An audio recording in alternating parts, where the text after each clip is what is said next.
Hello అండి, అందరికీ welcome to కొంచెం స్పెషల్ డిషెస్. ఉడికించిన కోడిగుడ్లతో ఒక ఎమ్మీ ఈవినింగ్ స్నాక్ ఎలా చేసుకోవాలో చూపిస్తున్నాను.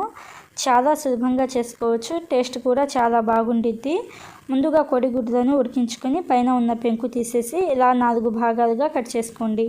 ఇలాగా ఒక 4 కోడిగుడ్లను ఉడికించుకొని పైన పెంకు తీసి ఇలా 4 భాగాలుగా కట్ చేసుకొని ఇప్పుడు వీటి మీద కొంచెం చిటికెడు ఉప్పు, చిటికెడు కారం స్ప్రింకిల్ చేసుకొని పక్కన పెట్టేసేయండి. ఇప్పుడు ఒక బౌల్లో 2 మీడియం సైజు ఉల్లిపాయలను పొడుగ్గా కట్ చేసుకొని వేసుకోండి. ఇప్పుడు దానిలోనే 1 కప్పు శనగపిండి వేసుకొని ఉప్పు 1/2 టీ స్పూన్, పసుపు 1/2 teaspoon, red chilli 1 teaspoon, baking soda 1 పావు టీ స్పూన్, అలాగే సన్నగా కట్ చేసిన కొత్తిమీర వేసుకొని కసూరి మేతి పొడి 2 టీ స్పూన్లు వేసుకొని వాము 1 చిటికెడు వేసుకోండి. ఇలాగా వాము వేసిన తర్వాత ఒకసారి బాగా కలుపుకోండి, అంటే బాగా ఒత్తుతూ కలుపుకోవాలి. ఇలాగా ఒకసారి బాగా కలుపుకున్న తర్వాత 1 కోడిగుడ్డు వైట్ పార్ట్ వేసుకోండి.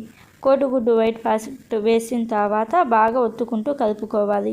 మనకి ఉల్లిపాయలలో నీళ్ళు ఉంటాయి కదా, ఆ నీళ్ళు అనేవి బయటకు వస్తాయి. అందుకని బాగా ఒత్తుతూ కలుపుకొని నీళ్ళు కొంచెం కొంచెం వేసుకుంటూ గట్టి పిండిలాగా చేసుకోవాలి.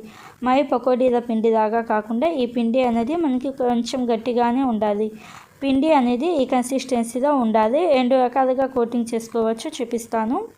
ముందుగా కోడిగుడ్డు పాటిని ఇలాగ బ్యాటర్లోకి వేసుకొని పైన కొంచెం బ్యాటర్ వేయండి. బ్యాటర్ వేసి రెండో వైపుకి మార్చుకొని రెండో వైపు కూడా ఇంకొంచెం బ్యాటర్ వేసుకొని ఇలాగా మనం పకోడీలు చేసుకుంటాం కదా, ఇలాగ తీసుకొని ఆయిల్లో డీప్ ఫ్రై చేసుకోవాలి. ఇంకొక పద్ధతి ఏంటంటే చేతికి కొంచెం నూనె అనేది అప్లై చేసుకొని కొంచెం పిండి తీసుకొని ఇలాగ స్ప్రెడ్ చేసుకోండి. ఇలాగ స్ప్రెడ్ చేసుకున్న తర్వాత మనం కోడిగుడ్డుని కట్ చేసుకున్నాం కదా, కట్ చేసుకున్న కోడిగుడ్డు ముక్క వేసేసి పైన ఇంకొంచెం పిండి వేయండి. పైన ఇంకొంచెం పిండి వేసుకొని ఇలాగ మొత్తం స్ప్రెడ్ చేసుకొని తీసుకొని నూనెలో డీప్ ఫ్రై చేసుకోవాలి.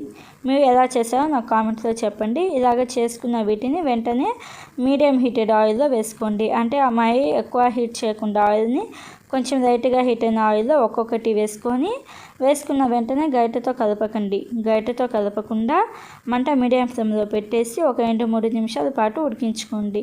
2-3 నిమిషాల తర్వాత రెండో వైపుకి మార్చుకొని రెండో వైపు కూడా ఇంకొక 2-3 నిమిషాల పాటు ఉడికించుకోవాలి.